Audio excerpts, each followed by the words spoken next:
Assunto é plural, assunto é digital. Assunto é plural, assunto é digital.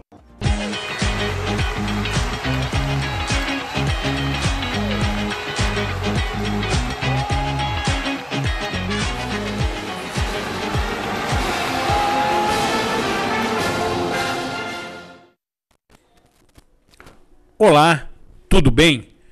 O programa Cidade Real é feito por edições tradicionais ao longo destes mais de 16 anos de existência, a caminho da edição 900.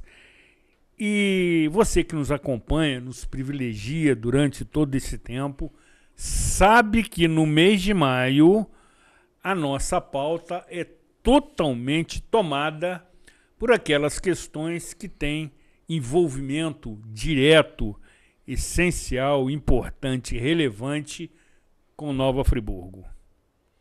Que, conforme nos ensinava o saudoso colega engenheiro Heródoto Ben de Mello, possui uma natureza exuberante, um povo ordeiro e trabalhador e uma história municipal absolutamente incomparável com os demais 5.569 municípios do território nacional, o que também tinha a mesma avaliação de seu inseparável e também inesquecível colega Rafael Luiz de Siqueira Jacu, mestres no trato da história municipal. E desta forma, nesta primeira edição de maio, no mês em que nossa acolhedora cidade comemora o seu 207º aniversário, sensacional, hein? Também conhecido como 207 anos, teremos a oportunidade de tratar de assuntos que têm interesse direto com Nova Friburgo. Inclusive, já quero anunciar que nas próximas 2 segundas-feiras, ou seja, nos dias 12 e 19, estaremos conversando com o senhor prefeito municipal Johnny Maicon, mantendo também outra tradição deste programa. Entretanto, na abertura desta grade deste mês, em que celebramos também o Dia das Mães, celebramos Maria, Nossa Senhora, celebramos Minha Santa Rita, padroeira e protetora, no dia 22 de maio, temos muito que comemorar. Como também o Dia do Trabalho, que aconteceu na última sexta-feira. Quinta-feira, melhor dizendo. Desta forma, teremos a oportunidade de, nesta edição, realizarmos o que os mais antigos conhecem como túnel do tempo. Faremos uma viagem na história municipal com ilustrações, com fotos, com vídeos, com imagens, em que o nosso ilustríssimo convidado, que conhece como poucos a riquíssima história municipal de Nova Friburgo, vai descrevê-las. Será um momento de viajarmos no tempo, como acontecia com aquele seriado da TV norte-americana com o mesmo nome. Será um momento de nostalgia, de revivermos fatos locais, personagens marcantes de Nova Friburgo. E tenho certeza absoluta que você vai se surpreender e se emocionar. Aqui, Zuri Maurer, na edição de número, atenção, hein, 893 do programa Cidade Real, neste dia 5 de maio de 2025.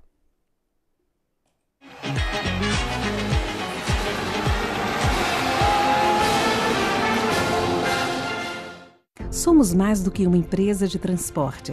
Somos parte da história da cidade. Com um olhar para o passado, reinventamos o futuro, reforçando laços e gerando a sensação única de pertencimento à Nova Friburgo. Juntos, construímos o caminho de volta às raízes e resgatamos nossa identidade visual original. Somos FAOL, Nova Friburgo, desde 1950.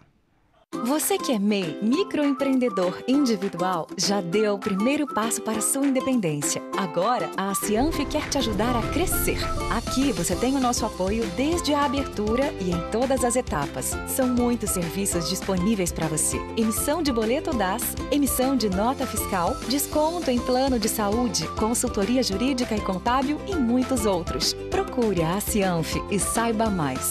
A Cianf, a casa do MEI.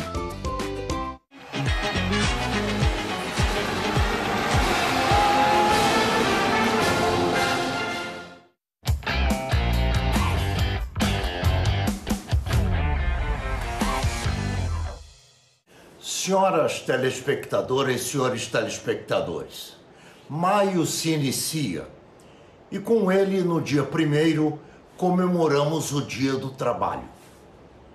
Vale, neste quadro Opinião, tecer alguns comentários e emitir alguma opinião sobre a questão do trabalho hoje no Brasil, de acordo com a última reforma trabalhista.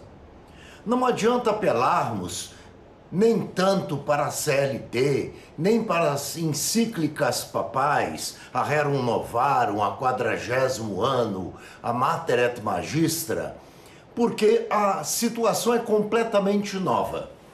É nova e, de certo modo, preocupante. Nova porque nós temos um operariado completamente diferente. Nós temos empreendedores, nós temos os que trabalham por aplicativo, nós temos aqueles cujo patrão é um algoritmo. Isso é completamente diferente do que foi na época do século XIX, na época em que Marx escreveu o Capital, criticando o capitalismo da época. Completamente diferente. Vale uma reflexão nova. Não temos mais aquela grande massa de operários caminhando de uma fábrica para casa, de casa para a fábrica, onde o barulho dos tamancos nas calçadas de Friburgo ressoavam quando o sol estava amanhecendo. Completamente diferente. No entanto, é necessário verificar, através de um olhar não só do presente, mas de um olhar para o futuro. Vamos considerar neste Dia do Trabalho aqueles que têm como patrão um algoritmo, não uma pessoa, não uma firma, não uma organização de trabalho. Ele não trabalha numa fábrica, ele trabalha num aplicativo. Ele é um delivery. Ele é uma pessoa que sequer se preocupou em organizar um MEI e pagar um pouquinho para garantir o mínimo para o seu futuro. E é sobre isso que temos que refletir. No momento presente, essas pessoas são novas. Essas pessoas trabalham. E interessante, trabalham num tempo semelhante ao século XIX, acima de 14 horas por dia. Mas o mais preocupante não é o agora. O mais preocupante é aquilo que vai surgir daqui a 30, 40 anos, quando essas pessoas estiverem no momento da aposentadoria. E vem a pergunta: onde está a poupança para se aposentar? De onde sairá o dinheiro para seu sustento? E durante esse período todo de trabalho, de onde sairá a assistência para a sua saúde?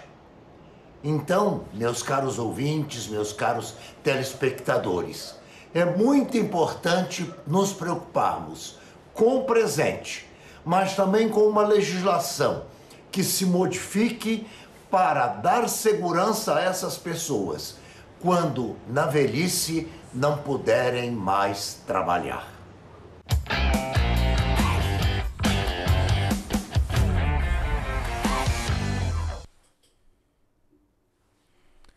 Gratidão, mestre. Desta forma, iniciando evidentemente esta sessão Túnel do Tempo.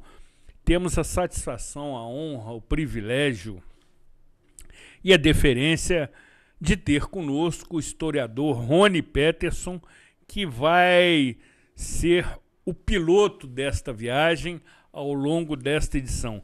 Seja muito bem-vindo, é uma satisfação enorme tê-lo aqui conosco.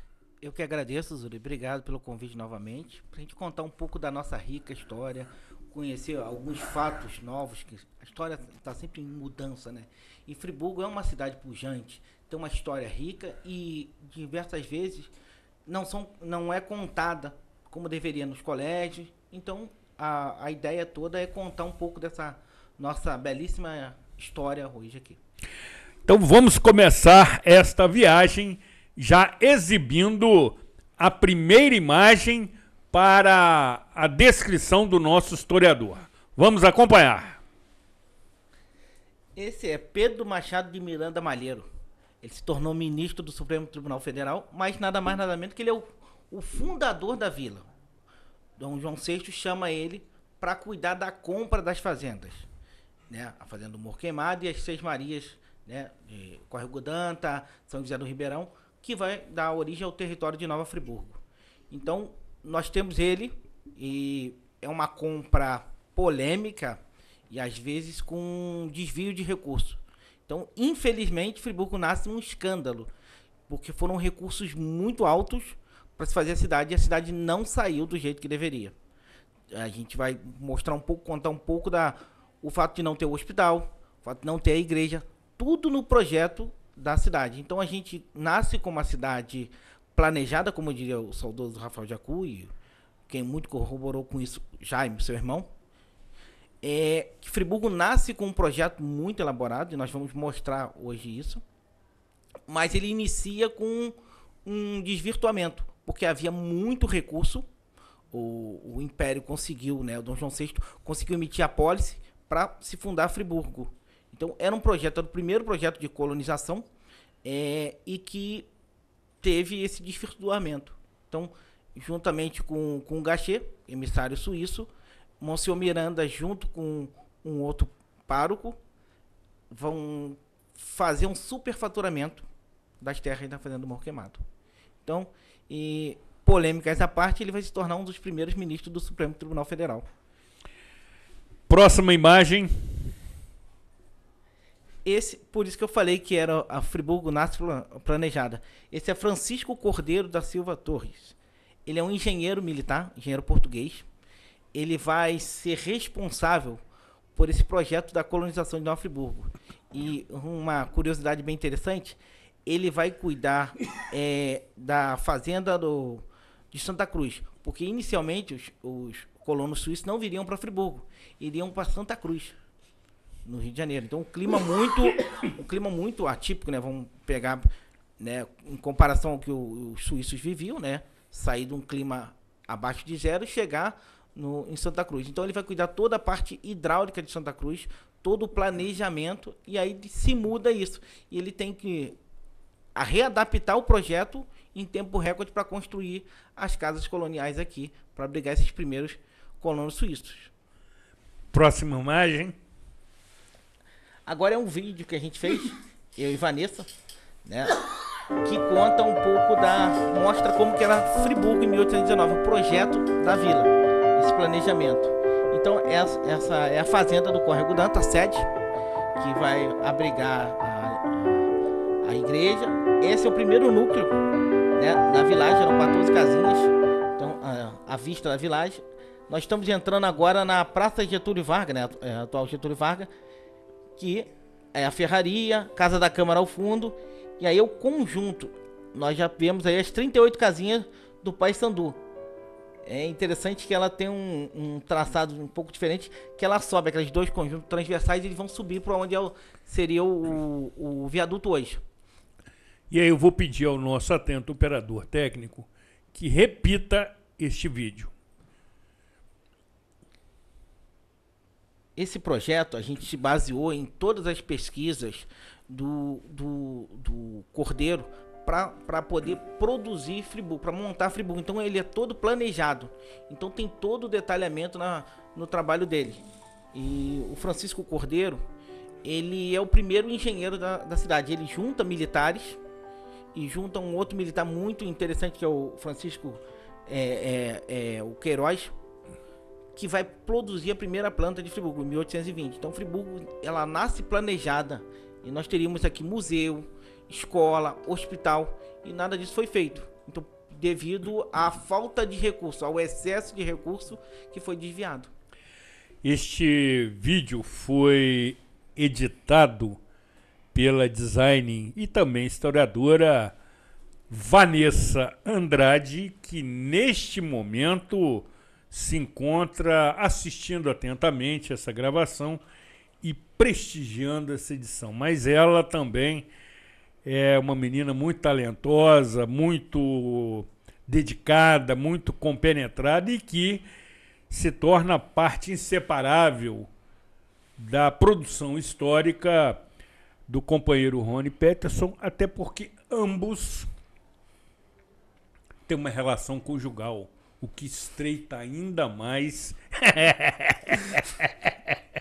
esta produção. Próxima imagem. Essa é em 1870, é uma das primeiras fotografias do descampado, é a Praça Getúlio Vargas. Sensacional. Ela vai ali até... porque na verdade não é... ela é uma praça única, Demerval e Getúlio Vargas. Ela é cortada por uma passagem de água, a vala dos suíços, que cortava a praça em 3 determinados momentos. E aí ela já vai ter um capeamento, ou seja, elas são fechadas e só ficou uma lá em cima que a gente não consegue ver na imagem, que é lá bem depois da igreja, que é ali, é onde é a Farinha Filho hoje. Então, nesse trecho próximo da igreja ali, a gente não consegue ver, mas ali ficou até 1910, quando vai ser capeada, e agora recentemente, né, foi feita uma nova rede de águas fluviais ali, que se modificou, né, da antiga vala. Essa imagem é de que época? 1870. A primeira é da coleção do Henke e o Besque, da Teresa Cristina. Quando eles vêm aqui, eles vieram muito para fazer tratamento de hidroterapia. E o que permanece somente até... Hoje, desse trecho aqui, só temos catedral. a igreja. Porque a casa do Barão já existia. A primeira foto à direita ali da imagem é a casa da Vitalina, Dona Vitalina, que é o Friburgo Shopping hoje. Exatamente, exatamente. Ou seja, a praça em terra batida. Em terra batida, exatamente. Ela inundava, né? As águas do rio chegavam nela. Então ela foi sendo aterrada por, mais ou menos, pelas pesquisas, 2 metros de altura. 2 metros de aterro. 2 metros de aterro. E essas terras vieram do Morro do Cemitério, né? Antes da construção do cemitério, eles foram retirados ali e a ferrovia vai trazer essa terra para fazer esse aterramento. Ou seja, a terra foi transportada do atual local onde existe o cemitério São João Batista para a praça pelos vagões de trem. Da antiga rede. Sensacional. Da antiga Estrada de Ferro Cantagalo, né? Sensacional. Próxima imagem. Esse é o Bernardo Clemente Pinto, sobrinho. Na verdade, o sobrinho não é nome. A gente analisou isso aí, alguma documentação, e agora a gente conseguiu concluir.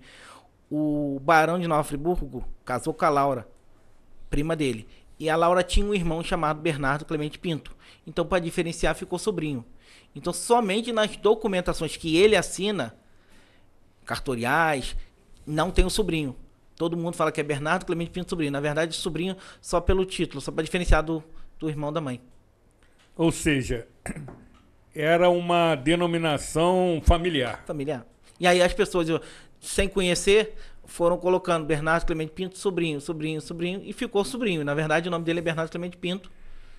Agora, foi um grande benfeitor. Não, é um dos maiores benfeitores de Friburgo. A praça, né, Getúlio Vargas é a confecção dele.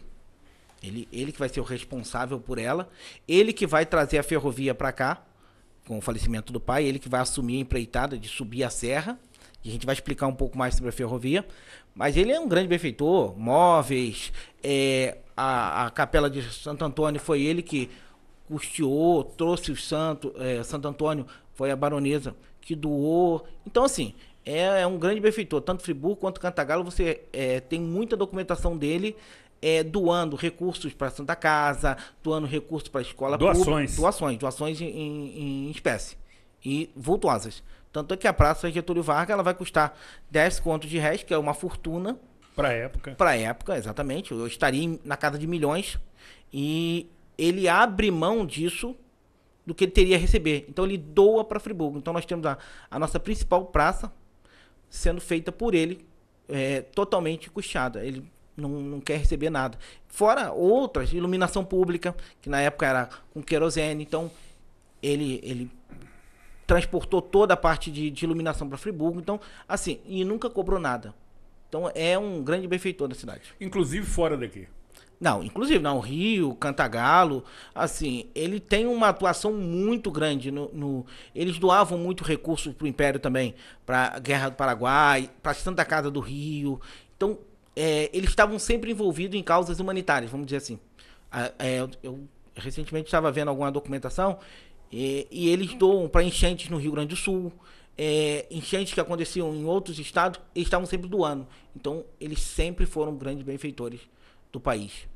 Sem dúvida. E esta titulação de Barão de Nova Friburgo. Então, é bem engraçado, né? Como foi obtida? Então, ele herda o Antônio Clemente Pinto pai, ele vai ter o título de barão com grandezas. Ele vai ser responsável, ele vai receber esse título com as grandes benfeitorias dele, principalmente a Estrada de Ferro Cantagalo, que o barão vai começar ela, no Porto das Caixas até Cachoeira. Mas o que acontece? O pai tem uma história bem interessante. Ele chega no Brasil como imigrante, sem recurso, vai trabalhar no centro do Rio, no comércio. Tem várias vertentes, mas a principal é que o Barão de Ubá, ele ajuda o Barão de Ubá num acidente e o Barão de Ubá fica grato a ele. Mas a vertente histórica que eu mais gosto é o seguinte: ele tinha um tio alferes, e o tio alferes vai dar uma fazenda para ele, em troca ele casa com a filha dele. Então ele vai pedir mais terras próximas em Cantagalo, vai começar a oferir ouro. Só que não tinha ouro suficiente, então ele vai partir para o café, que vai ser o grande ouro da época. Então ele tem um tino comercial muito grande. Ele é muito empreendedor e muito avançado. Ele trabalha muito com tecnologia. Ele vai conhecer um engenheiro holandês, Jacob van Erven, que vai ser sócio dele em diversas fazendas. Então ele passa a fazer o quê? Ele passa a ser atravessador. Ele empresta o recurso para os outros cafeicultores e ele compra a produção, beneficia e exporta. Ou seja, ele agrega valor. Sem dúvida. E aí, com isso, ele passa a ter um volume muito grande de recursos. E aí ele vai ajudar em diversas outras facetas do Império, e ele vai receber o título de barão, que é extensivo aos filhos. O título de barão é o primeiro, é o primeiro título, né? Muita gente acha que é o último. Exatamente. É a primeira designação, vamos dizer assim. Então, ele vai passar de barão, e aí para os filhos vão visconde e vão encerrar conde. Eles não chegam a duque, arquiduque, eles não vão chegar a uma outra, porque vai, né, eles vão passar do Império, né? Então, o Bernardo e o Antônio Filho, eles vão chegar a conde de São Clemente, que é o Antônio, e o Bernardo, conde de Nova Friburgo. E uma coisa interessante, a família São Clemente morre com eles, porque eles passam a usar o título... Termina com eles? Termina com eles, porque eles passam a usar o título nobiliário como sobrenome. Então surge a família Nova Friburgo. Então muita gente não sabe, mas eles são o início e o final do São Clemente. Porque depois deles vai virar Nova Friburgo. E é uma dinastia marcante no que se refere ao progresso Nova Friburgo. Não, é incrível, porque eu classifico Friburgo o seguinte: vamos imaginar que Friburgo fosse um conjunto de fazendas. De 7 fazendas, eles tinham 5. Então, Rio Grande, São Lourenço, Córrego Danta, Ponte de Tábuas. Eles só não vão ter Ponte de Tábuas São José do Ribeirão. O resto, tudo é propriedade deles. Então você vai pegar aqui o Sanatório Naval, Parque São Clemente, a Chácara da Olaria, Chácara do Cônego, São Lourenço, Córrego Danta. Você vê que uma vai se interligando com a outra. Exatamente. Eram tudo divisas. Então, e eles trazem para cá, além da Estrada de Ferro, trazem um bondinho, que interliga todas as suas propriedades. Bondinho. Bondinho. Esse bondinho vai sair da fazenda do Cônego, passar na chácara da Olaria, pegar tijolos, telhas, trazer para onde é a prefeitura hoje, que era a estação principal, para levar para Conselheiro, para Rio Grandina, para Cachoeira de Macacu. Então eles praticamente foram responsáveis por todo o processo construtivo de cidade, da cidade de Nova Friburgo e da região, porque eles levavam esse material todo daqui. Então, e diversas outras olarias que tinham Conselheiro, eles pegavam e transportavam isso. Então, não só o trem, mas o bondinho interligava ele. E para fazer esse bondinho, é bem interessante, como eu disse, o pioneirismo dele e o senso de civilidade. Eles fizeram toda Alberto Brown para passagem do trem, não cobraram nada, e as avenidas de Friburgo, eles fizeram para passar os trilhos. Então, existia ali na avenida o Caminho dos Velhacos. Sensacional! Que as pessoas que estavam devendo algum recurso não passavam pelo centro da vila. Exatamente. Passavam por esse trecho ali. E ele retificou aquilo para a passagem do trilho do bondinho. Então ele faz essa primeira ponte, que é interessante, a nossa querida Ponte Branca, né, que é um ícone da arquitetura, um marco da arquitetura. Eles vão fazer ela, a primeira dela, traçar dela para passar com o trilho do bondinho. Porque, na verdade, Friburgo foi projetado como a maioria das cidades, para o trem passar pela avenida. Mas Friburgo passa a ter uma coisa, um diferencial. Friburgo é uma das pouquíssimas cidades do país a ter o trem passando pelo seu eixo principal. Então, o trilho de Friburgo passa pelo Alberto Brown, vai descer a praça para seguir o caminho, mas normalmente ele vai pela avenida. Ele projetou a avenida para isso. E aí botou, de um lado ia passar o trem e do outro o bondinho dele. Então ele fez as avenidas, todo o nivelamento da avenida, o tamanho que a avenida é hoje é graças ao trem. Pode reparar que a gente vê bem, Alberto Brown e a praça, ela tem o mesmo tamanho da avenida Euterpe. Porque assim, o trem, ele passava exatamente no meio. Exatamente. Então ele demandava de espaço. Então foi feito todo o aterramento, todo o nivelamento com essas terras que vinham do morro do cemitério. Então foi feito todo esse nivelamento da Alberto Brown, praça, para poder passar o trilho do trem. E quem faz isso, o Bernardo, quando vai assumir essa parte da ferrovia, ele traz um engenheiro inglês chamado Júlio Van Borel do Vernay. Ele vai ser um marco na cidade, porque ele pensa Friburgo muito à frente. Eu brinco que ele é um visionário como Heródoto. Sem dúvida. Que ele planejou Friburgo. Imagina, você imaginar Alberto Brown hoje com 2 pistas. Imagina a loucura. Pô, Alberto Brown tem 4 pistas hoje. Então você tem um tamanho desproporcional se você pegar a entrada de Friburgo, 2 pistas. Sem dúvida. Então foi um planejamento muito à frente do seu tempo. E não se cobrou nada. Ele não cobrou nada, ele fez, e a gente tem documentos da Estrada de Ferro que ele diz todas as medidas para ser feito isso aí. Então, foi tudo aterrado, tudo com recursos do próprio Bernardo, e ele não cobrou nada do município. O que o torna, evidentemente, uma exceção da regra. Ele pensava no bem comum. E assim, muita gente, eu sempre falo que toda figura tem polêmica. Ele pensou sempre Friburgo fora polêmica. Porque ele poderia estar o quê? Ele tinha o Colégio Bennett era a propriedade dele. Era a casa dele, no Rio. Ele poderia estar lá. Colégio Bennett. Colégio Bennett, é a propriedade dele.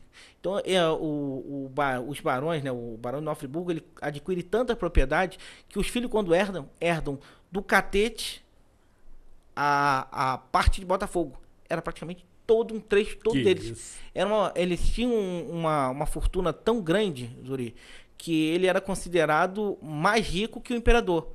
Diziam no Rio, né, as reportagens de época, que o imperador morava numa pocilga. E o verdadeiro imperador do Brasil chamava Antônio Clemente Pinto. Pelo tamanho do Palácio Nova Friburgo, que é o Palácio do Catete. Sem dúvida. Era uma quantidade de propriedades assustadoras. Se você pegar a fazenda do Gavião, eram 70 quartos e não foram concluídos. A Casa da Praça é uma das maiores que a gente tem hoje. Sem dúvida. É uma bela viagem e eu digo a você que cada personagem desse justificaria uma edição. para tratarmos de toda a sua trajetória e da sua importância e relevância, sobretudo no desenvolvimento de Nova Friburgo, o que voltaremos a tratar, evidentemente, quando abordarmos o trem, que para mim tem todo um encantamento, todo um romantismo, mas foi um instrumento fundamental para o desenvolvimento de Nova Friburgo e região. E ainda temos mais uma foto para exibir nesse primeiro bloco. Esse é o famoso Glaziu, Augusto Francisco Maria Glaziu, o maior paisagista francês conhecido apenas no Brasil. Sensacional. Ele na França, ele realmente desconhecido. Era um ilustre desconhecido. Um ilustre desconhecido na França. No Brasil, ele vai fazer diversos projetos, né? Ele era o paisagista queridinho do Império, então ele vai ter propriedades, vai ter produções de jardins públicos no Rio, o Campo de Santana, vai ter aqui em Friburgo, o Parque São Clemente e a Praça Getúlio Vargas. E é interessante isso, ele vai fazer o Jardim da Quinta da Boa Vista pro Imperador. E aí ele vai ficar conhecido. Ele vai fazer o Campo de Santana, e aí o Barão de Nova Friburgo conhece ele, traz ele para fazer as propriedades dele. Parque São Clemente, Fazenda do Gavião, Praça Getúlio Vargas, então, e o Palácio do Catete no Rio. Então, ele vai ficar queridinho dos barões. O Barão de Nova Friburgo vai ser... Queridinho dos barões? Já existia essa figura da época. Esse era o queridinho dos barões. Ele vai fazer a Praça Getúlio Vargas, ele vem gratuitamente, mas aí ele pede 10 contos para fazer o projeto de arborização. Muita gente acha que o Glaziu fez a praça. Na verdade, a praça já existia um projeto, já existia o plantio dos eucaliptos. O Rodolfo de Souza Dantas, ele diz numa gravação que o conde Bernardo Clemente Pinto trouxe os eucaliptos, as sementes de eucalipto no bolso dele. E um jardineiro do Parque São Clemente, o Massar, o velho Massar, ele planta esses eucaliptos na Praça Getúlio Vargas. E o Glaziu vem para fazer o plano urbanístico de arborização, que é o quê? É fazer o gramado central e botar as fontes, os chafarizes, eles chamam de fontes. Então, são 3 chafarizes na Praça Getúlio Vargas. Só que o projeto era muito maior, até a Praça Demerval Barbosa Moreira. Só que não foi concluído porque precisava de mais 5 contos, ou seja, mais uma fortuna. E aí a Câmara não tinha recurso, o Barão achou por bem não continuar, porque o combinado foi até 10 contos de réis. E aí ele abre mão desses 10 contos de réis para a cidade. Olha, ele diz no texto dele, na carta que ele manda para a Câmara, a bem dos melhoramentos de Nova Friburgo, abro mão do valor a receber. Então, você vê uma praça que hoje é incrível. Sem dúvida. É uma das maiores praças do estado. Ele abre mão, ele faz ela. E ele ainda, nas cláusulas, ele bota, eu vou manter aí essa parte fechada, porque é engraçado assim, a Praça de Friburgo era fechada com trilhos de ferro e arame farpado. Cercada com portões, 2 portões de cada lado. Então, eram 4 seções. Uma seção ao norte, que vai da rodoviária até o Friburgo Shopping, 2 centrais, que é do Friburgo Shopping ao Fórum, e do Fórum até a Casa do Barão, e uma que era da Demerval até a esquina da Câmara, que seria o Banco do Brasil hoje. Então você pega da Farinha Filho até ali. Esse trecho não foi arborizado pelo Brasil, apesar de que custaria mais 5 contos de reais, que é para fazer um gramado. O gramado chegou a ser feito. Há documentos e há imagens que mostram o gramado. Não foi feito o chafariz. Então, era cercado por trilhos de ferro da estrada de ferro Cantagalo. A Câmara pediu e eles mandaram tanto os trilhos quanto o arame farpado para cercar a praça. Até nisso, a estrada de ferro vai ajudar. Contribuir. Exatamente. E para ilustrar esta figura icônica, temos a próxima imagem. Que é um dos chafarizes que eu falei. Você vê ao fundo o outro, né? Esse seria o do meio, porque na verdade só foram feitos 2. O que tá embaixo hoje do chafariz do coreto. Embaixo? Essa história é bem interessante. Muito. Embaixo do coreto, que chamavam de concha acústica, tem um chafariz que é uma réplica deste chafariz. Então, este chafariz está a 2 metros de profundidade. Em cima dele tem uma réplica deste, e em cima está o coreto. Mais à frente a gente tem um chafariz redondo, E embaixo dele, a 2 metros de profundidade, está o outro chafariz do Graziú. Então nós temos os 2 chafarizes soterrados ali, na Praça Getúlio Vargas. E embaixo do segundo chafariz, que eu acho bem interessante, embaixo do chafariz redondo, tem o chafariz do Graziú, e embaixo dele tá as bases da primeira igreja de Friburgo. Então a história da praça é muito interessante. Riquíssima. Riquíssima. Então, embaixo desse chafariz do Graziú foi a primeira igreja de Friburgo, que vai ser derrubada por achar-se o local impróprio após estar praticamente concluída. E aí, Rony, ainda abordando essa questão e analisando essa belíssima foto, tem-se notícia de um projeto de revitalização da praça. Vamos aí fazer um avanço no túnel do tempo, falando dos tempos atuais, dos tempos modernos, que me parece tentarão contemplar as raízes, as origens. Não será assim. Não, eu estudei todo o projeto. Eles vão fazer uma réplica do pavimento. Do pavimento. Do pavimento. Mas o gramado não vai ter. Na verdade, o que acontece? Esse projeto, vou fazer uma panorâmica rápida, com o corte dos 22 eucaliptos, e eu acho interessante esse número, 22, porque para ser tombada a praça foram cortados 22 eucaliptos. Para fazer a primeira rodoviária foi pelo Amâncio Mário de Azevedo, que fez a rodoviária, a primeira rodoviária, que era a Lions Club, que era uma rodoviária paralela. O Heródoto cortou 22 eucaliptos para fazer 22 árvores. O Heródoto não cortou 22 eucaliptos. 22 árvores para fazer a nova rodoviária, a estação urbano-rural César Guilherme.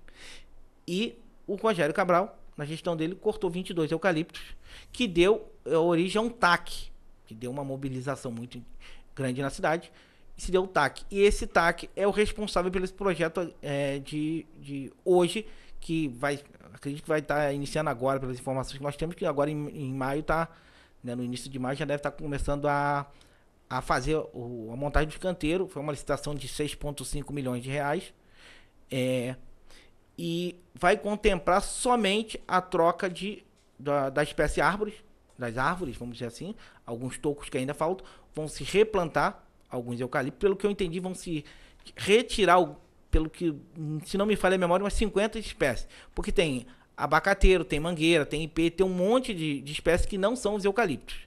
Pelo que eu entendi, vão se substituir pelos eucaliptos gigantes, né? O modelo australiano.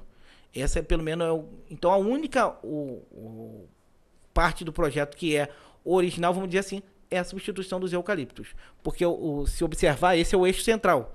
Aquela rua principal da praça maior. Então tinha um gramado que dividia com os chafarizes. Então não vai ter esse gramado. Vai ter um piso... vamos dizer assim, na tonalidade do que era na época. Piso original. Não original, porque hoje é um solo cimento, né? Vai ser um solo cimento e antes era o saibro mesmo. Exatamente. Vai ser uma espécie de uma tonalidade de saibro, mas na verdade um solo cimento, vamos dizer assim, um cimento prensado, vamos dizer.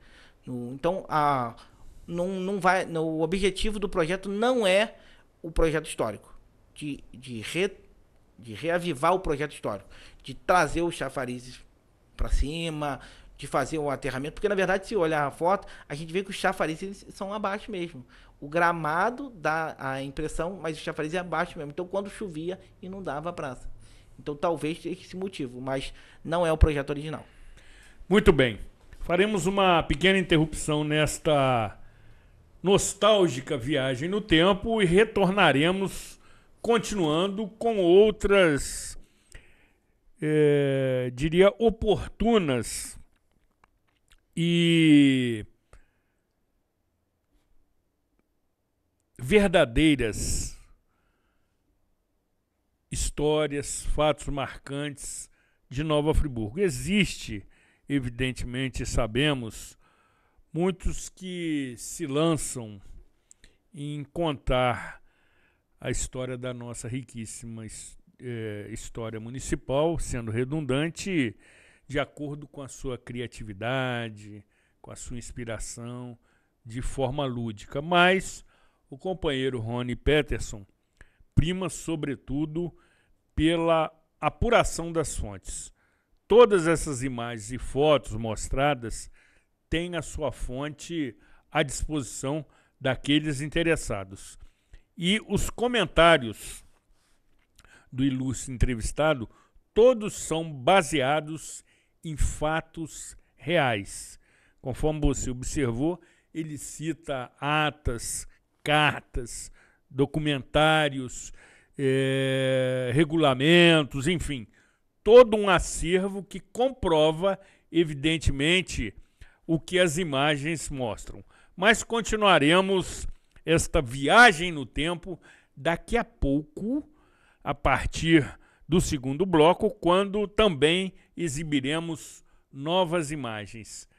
Não saia daqui, continue no nosso túnel do tempo.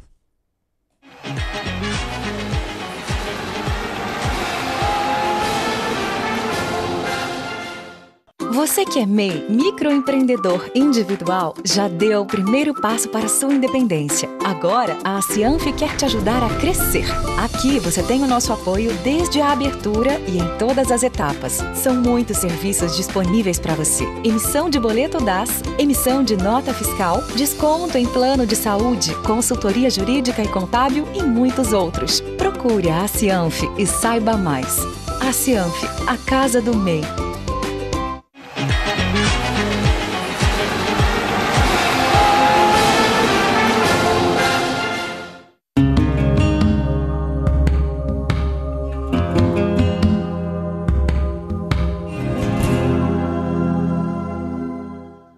Quando falamos de maturidade emocional, não devemos incorrer no erro de idealizar ou de ideologizar o tópico. Mas é importante entender que uma postura madura contrasta com o que nós comumente chamamos de imagem infantilizada. Entendo que uma característica de uma pessoa madura emocionalmente é a autorresponsabilização, ou seja, a pessoa entender e arcar com as consequências daquilo que ela faz e aquilo que ela fala. É muito comum, e eu vou usar um exemplo agora, de que João traiu Maria.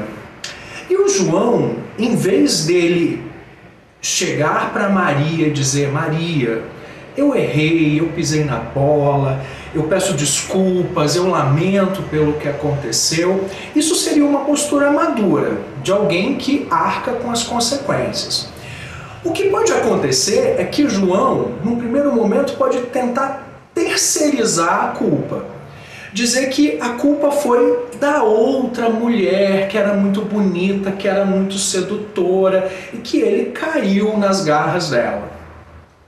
Uma outra possibilidade seria João culpabilizar a própria Maria pela traição, dizendo que: ah, Maria, você não me dá mais o carinho que eu quero, você não me escuta. Percebam que, tanto culpabilizando quanto terceirizando a culpa, João está fazendo o que as crianças fazem. Crianças é que terceirizam a culpa, que culpam o coleguinha por ter feito alguma coisa. Pois bem, a gente precisa entender que autorresponsabilização, entender que você é responsável por aquilo que você faz e fala, é algo muito importante para ter saúde mental. Até a próxima semana.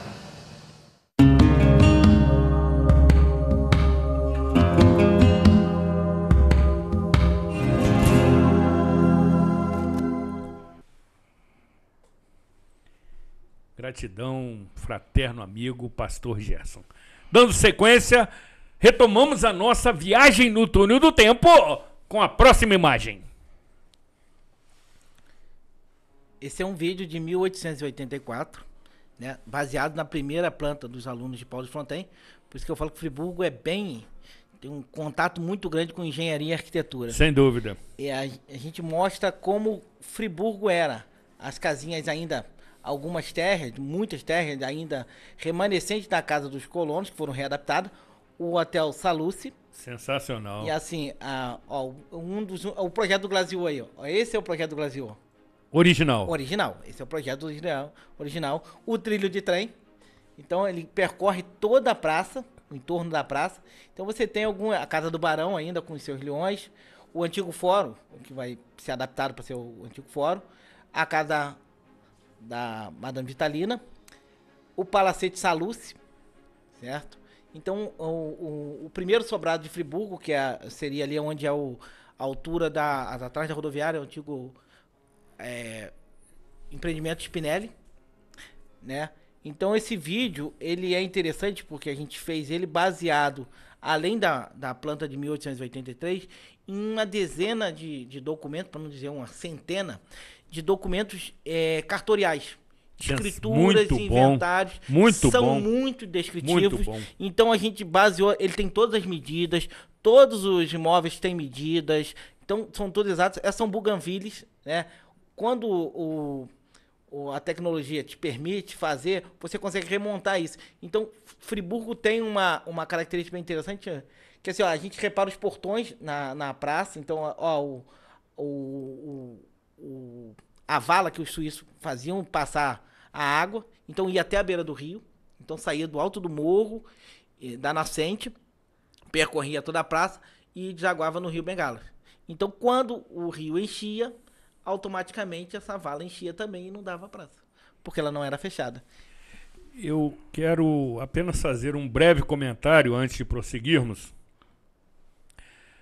para que você observe, evidentemente, a sensibilidade da querida Vanessa Andrade, que neste momento está nos acompanhando nessa gravação, autora deste vídeo ilustrativo. Quando ela, de maneira muito sutil, confere movimento àqueles bois que estão pastando, que eu achei sensacional, ilustrou sobretudo com animação as imagens e também as águas no chafariz da Praça Getúlio Vargas. Sensacional, realmente uma imagem muito bem produzida com recurso tecnológico, conforme você observa novamente nessa reapresentação. Então, Zuri, até as janelas são originais. Então a gente baseou na descrição de tudo. A única coisa que eu brinco que não tinha nas escrituras era a cor das casas. Então a gente foi baseando com a imagem, com base nas cores, vamos dizer assim, básicas que se usava. Então, algumas pouquíssimas nós temos descrição de cor azul. Então, mas no básico, a única coisa que não se dizia era a cor das casas. E um detalhe que chama a atenção, que eu não comentei no primeiro vídeo, a cor das casas dos colonos que era amarelo. E por que era amarelo? Era uma mistura de cal, de cantagalo, com farelo de ouro. E aí dava tonalidade. Então, até isso é descrito. Até isso é descrito na documentação. Então, a riqueza é muito grande. Eu não comentei no primeiro vídeo, mas vieram para cá 38 índios da Aldeia da Pedra, inicialmente, depois vieram mais 50 para ajudar nas obras da construção da Vila de Nova Friburgo. Então, até isso, nós temos relato. Nós temos relato de todas as pessoas que construíram a casa, todos os carpinteiros. Então, nós temos todos esses relatos. Então, Friburgo não pode te dar o luxo de perder esse conhecimento. Esse acervo, sem dúvida, sem dúvida. E é engraçado que esse acervo não se encontra em Friburgo.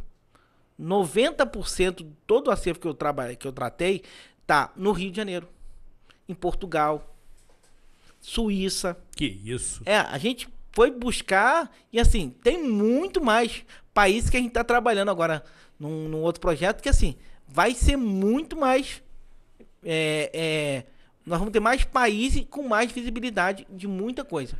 Ótimo, vamos seguir com a próxima imagem. Esse é o famoso Barão de Nova Friburgo e a Baronesa. Barão Antônio Clemente Pinto, Laura de Nova Friburgo. Esse é um quadro do Emil Bauer, muito interessante, Zuri. Belíssimo. Em cima nós vemos o Parque São Clemente. Atrás dele, o Palácio Nova Friburgo, que é o Catete. Ao fundo, atrás da Baronesa, a Fazenda do Gavião. E na mão dele, a planta da Estrada de Ferro Cantagalo. Sensacional. E, esse é um quadro lindo que está lá no Museu da República. Olha só como que esse quadro foi feito para ele, encomendou. Estava na fazenda do Gavião e quando o Bernardo faleceu, ele doou para o Instituto Histórico e Geográfico Brasileiro. E aí eles fizeram uma permuta para ficar no Museu da República, que é o local, né, dele mesmo, né, que é o local adequado para ele. Então hoje está lá, é um quadro lindíssimo. Nós tivemos o prazer de lá ver e assim, são referências muito grandes da opulência dele. Sem dúvida, amigo. Sensacional, belíssima imagem. Próxima imagem. Essa aí é uma imagem muito interessante que a gente achou no Rio. Se eu não me engano, é um jornal chamado O Mosquito. Nós temos aqui... O Mosquito. O Mosquito. Muito o Mosquito. bom. A parte de cima é a Estação Nova Friburgo, a primeira toda de madeira. É onde é o prédio da prefeitura. Mas embaixo, o Parque São Clemente, alguns detalhes do Parque São Clemente. E a subida do trem. E a descida do trem é muito interessante. E embaixo aqui ao fundo, a hidroterapia, que é o tratamento sob ducha. Muito bom. Esse, o Bernardo de um lado e o Júlio Von Borel do Bernardo do outro, que é um engenheiro da ferrovia. Um engenheiro que eu gostaria de falar, que não está aqui, ele sofreu um acidente, é o Teodoro de Oliveira. Teodoro Antônio de Oliveira. Ele vai ser o responsável por fazer o sistema FEL funcionar no Brasil, que é a subida da serra. A Serra de Friburgo era muito íngreme. E assim, e eles contrataram o John Fell, que criou o sistema FEL, que é um trilho central que dá aderência para essa locomotiva tanto subir quanto descer, para ela não descarrilar. Então, houve um pequeno acidente e que vai vitimar o Teodoro de Oliveira. Ele vai ficar 2 anos afastado e depois vai vir a falecer. Mas, assim, ele dá nome à localidade de Teodoro de Oliveira. E, erroneamente, se diz que tinha uma estação ali. Na verdade, não. Os moradores da região de Macaé de Cima, Lumiar, eles vão construir uma estação ali e o Bernardo tinha esse hábito de dar o nome dos engenheiros. Então, ele dá o nome de um engenheiro, Teodoro de Oliveira ali, além de dar o nome de uma das locomotivas como Teodoro de Oliveira. E aí, amigo, entramos nesse aspecto, se bem que já estamos na reta final do túnel do tempo, você voltará aqui outras vezes, porque você tem muito conhecimento, você é pesquisador. Você, evidentemente, não digamos assim, alguém que cria os fatos, os argumentos, tanto é que você citou documentos cartoriais. E o que nos chama a atenção é que você informa que 90% desse acervo não se encontra em Nova Friburgo. Se encontra em outros acervos e outros países, inclusive. Mas isso é um tema polêmico que nós trataremos em um determinado momento. Mas, particularmente, o trem me encanta. Não tão somente pela máquina que era, pelo porte, pela robustez, pela imponência, mas, sobretudo, porque cria toda uma proposta, todo um ambiente, todo um cenário muito favorável ao desenvolvimento de Nova Friburgo e região.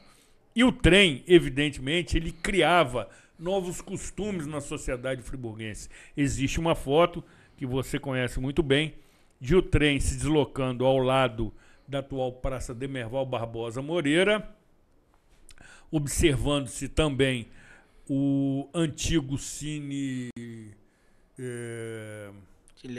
Leal. É uma foto belíssima, mas as pessoas que ali circulavam muito bem trajadas. As mulheres e os homens com vestimentas que mostravam a deferência à passagem do trem de Nova Friburgo. Realmente foi um elemento fundamental nesse desenvolvimento. O trem ele vai fazer com que Friburgo entre na rota de tudo, da cultura. Então todos os espetáculos que vinham da Europa iam para o Rio de Janeiro, para Petrópolis e para Friburgo. A importação de gêneros vão vir para Friburgo em 4 horas. A gente tem um parâmetro muito simples. Antes eram 4 dias de viagem em lombo de mula. O trem passa para 4 horas. Então, Friburgo se torna acessível. É engraçado o seguinte, todo mundo fala muito da Estrada de Ferro Central do Brasil, que é a ferrovia do Barão de Mauá. O Barão de Nova Friburgo era diretor-gerente dessa ferrovia durante 5 anos. Ele pegou o know-how para fazer a Estrada de Ferro Cantagalo. E a Estrada de Ferro Cantagalo, quando eles entregam, ela se conclui primeiro que a Estrada de Ferro Central do Brasil. Ela se torna a maior ferrovia em extensão do país. Maior ferrovia? Maior ferrovia em extensão do país. Então, você tem isso. O Barão de Nova Friburgo conseguiu, ele e os seus filhos, né, o Bernardo, que vai assumir essa empreitada, fazer com que a primeira ferrovia de montanha do país, a primeira a usar o sistema FEL no país, e o sistema FEL foi usado só em 5 vezes. No Brasil foi usado aqui. Então, ela é a primeira, e ele foi modificado devido às características da Serra de Friburgo. Então, as 3 máquinas que vieram do Monte Cenis vieram para Friburgo. Então, toda a parte de hidroterapia, educação, hotelaria, iluminação, as fábricas posteriores, tudo isso vai vir devido à Estrada de Ferro Cantagalo. Friburgo é o que é hoje, graças ao pioneirismo do Barão Pai e do Conde de Nova Friburgo, trazendo a Estrada de Ferro Cantagalo. E assim, amigo, embora teríamos outras imagens para mostrar, mas o nosso tempo é exíguo, nós precisamos encerrar essa edição, mas tenho certeza que você, com a sua competência, com a sua dedicação, deixou o famoso gostinho de quero mais. Você retornará, evidentemente, tratando de outros aspectos. Já vou lhe deixar como dever de casa aprofundarmos essa estrada de ferro que você, inclusive, retrata nas suas publicações. Ou seja, 160 anos de uma história esquecida. Estrada de Ferro Cantagalo, que você pode observar neste momento. E a segunda edição já foi ampliada, já está sendo... E vai vir uma terceira ampliada, mas muito em breve. Excelente. Como também a história da Catedral de São João Batista. A gente fala muito das obras dela. Sensacional. Dos afrescos, é bem interessante. Vale a leitura. E também esse pocket, sensacional esses termos, que reúne 10 microfascículos. E agora o nosso eficiente operador técnico lhe proporciona um show de imagens, em que cada um trata de um aspecto da riquíssima história municipal. E aí temos esses microfascículos tratando de hotelaria, igrejas, clima de montanha, cultura centenária, arquitetura friburguense, ícones da arquitetura, ferrovia do Barão, Barão de Nova Friburgo e suas propriedades, praças históricas e educação de excelência. Sensacional o acervo, que pode ser obtido de que forma? Na loja Quinquim Story, no Friburgo Shopping. Repita. Quinquim Story, no Friburgo Shopping, segundo pavimento. Ótimo.